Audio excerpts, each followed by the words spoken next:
اعوذ باللہ من الشیطان الرجیم۔ پناہ مانگتا ہوں میں اللہ کی شیطان مردود سے۔ بسم اللہ الرحمن الرحیم۔ شروع کرتا ہوں اللہ کے پاک نام سے جو بہت بڑا مہربان نہایت رحم والا ہے۔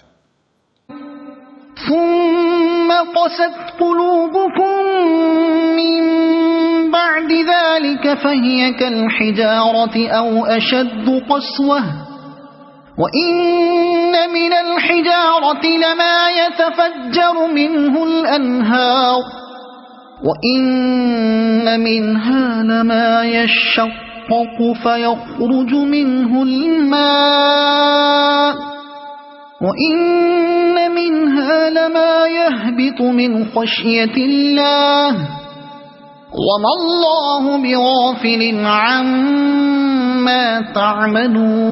پھر اس کے بعد تمہارے دل پتھر جیسے بلکہ اس سے بھی زیادہ سخت ہو گئے۔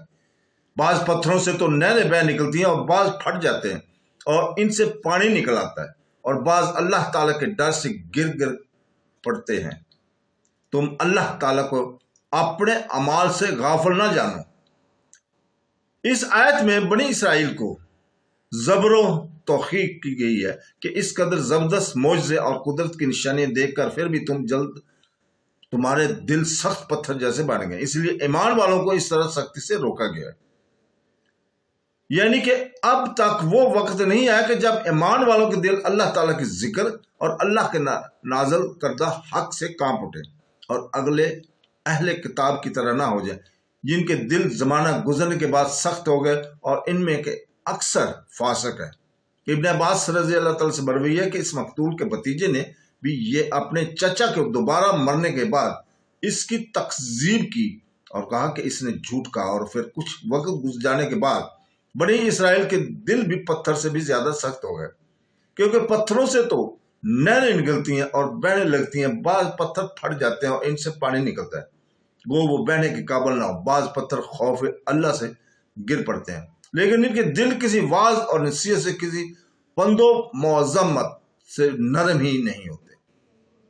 یہاں سے یہ معلوم ہو کہ پتھروں میں ادارت اور سمجھ ہے اور جگہ ہے، یعنی ساتوں آسمان اور زمینیں اور ان کے تمام مخلوق ہر چیز اللہ تعالیٰ کی تسبیح بیان کرتی ہے، لیکن تم ان کی تسبیح سمجھتے نہیں۔ اللہ تعالیٰ حلم اور بردباری اور بخشش اور عفو والا ہے۔ ابو علیہ جبائی نے پتھر کے خوف سے گر پڑنے کی تعویل اولوں کے برسنے سے کی ہے، لیکن یہ ٹھیک نہیں۔ راضی رحمۃ اللہ علیہ بھی غیر درست بتاتے ہیں اور فعل و واقع یا تعویل صحیح بھی نہیں، کیونکہ اس میں دلیل کے بغیر لفظی معنی کو چھوڑنا لازم آتا ہے۔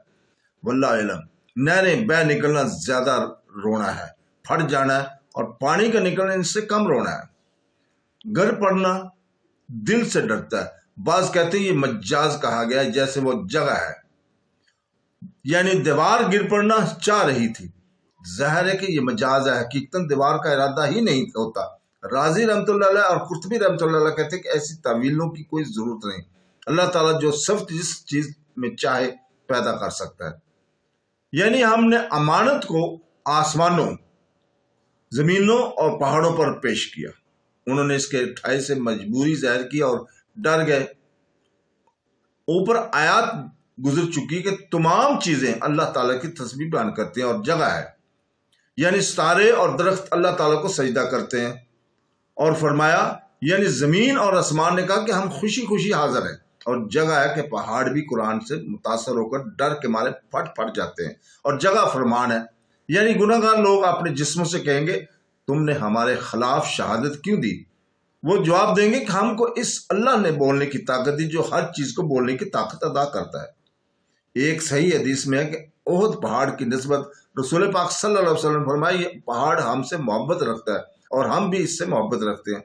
ایک اور حدیث میں ہے کہ جس کھجور کے تنے پر ٹیک لگا کر حضور پاک صلی اللہ علیہ وسلم جمعہ کا خطبہ پڑھا کرتے تھے، جب ممبر بنا اور وہ تنہ ہٹا دیا گیا تو وہ تنہا ٹوٹ پھوٹ کر رونے لگا۔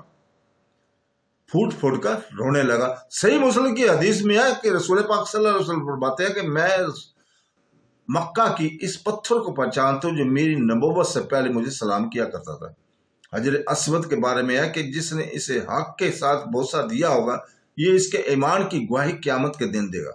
اور اس طرح کی بہت سی آیات اور حدیث ہیں جن سے صاف معلوم ہوتا ہے کہ ان چیزوں میں ادارک اور حص ہے، اور یہ تمام حقیقت پر معمول ہیں نہ کہ مجاز پر۔ آیت میں لفظ او کے بارے میں اس کی بابت قرطبی رحمۃ اللہ علیہ اور رازی تو کہتے ہیں کہ یہ تخیر کے لیے ہے، یعنی اس کے دلوں کو خواہ پتھر جیسے سخت سمجھ لو خواہ اس سے بھی زیادہ سخت۔ رازی رحمۃ اللہ علیہ نے ایک وجہ یہ بھی بیان کیا کہ یہ ابہام کے لیے ہے، گویا مخاطب کے سامنے باوجود ایک بات کا پختہ علم ہونے کے دو چیزیں بطور ابہام پیش کی جا رہی ہیں۔ بعض کا قول ہے کہ مطلب یہ ہے کہ وہ شک کے لیے نہیں ہے، یا تو یہ معنی ہے واو کے ہے، یعنی ان کے دل پتھر جیسے اور اس سے بھی زیادہ سخت ہو گئے، جیسے یہاں پر معنی میں یعنی بلکہ ہے، جیسے اس میں زیادہ بعض کہتے ہیں۔ صرف مخاطب پر ابہام ڈالا گیا ہے، اور یہ شاعروں کے شعروں میں بھی پایا جاتا ہے کہ باوجود پختہ علم اور یقین کے صرف مخاطب پر ابہام ڈالنے کے لیے ایسا کلام کرتے ہیں۔ قرآن کریم میں وہ جگہ ہے، یعنی ہم یہ تم صاف ہدایت یا کھلی گمراہی پر ہو۔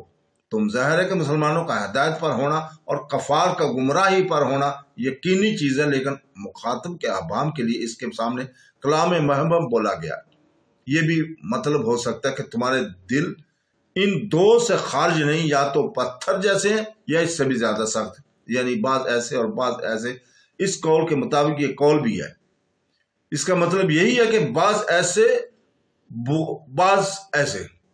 تفسیر ابن مردویہ میں ہے، رسول پاک صلی اللہ علیہ وسلم فرماتے ہیں کہ اللہ تعالیٰ کے ذکر کے سوا زیادہ باتیں نہ کیا کرو، ایسے کلام کی کثرت دل کو سخت کر دیتی ہے، اور سخت دل واللہ سے بہت دور ہو جاتا ہے، اللہ سے بہت دور ہو جاتا ہے۔ امام ترمذی رحمۃ اللہ علیہ نے بھی اس حدیث کو بیان فرمایا، اس کے ایک طریقہ کو غریب کہا ہے۔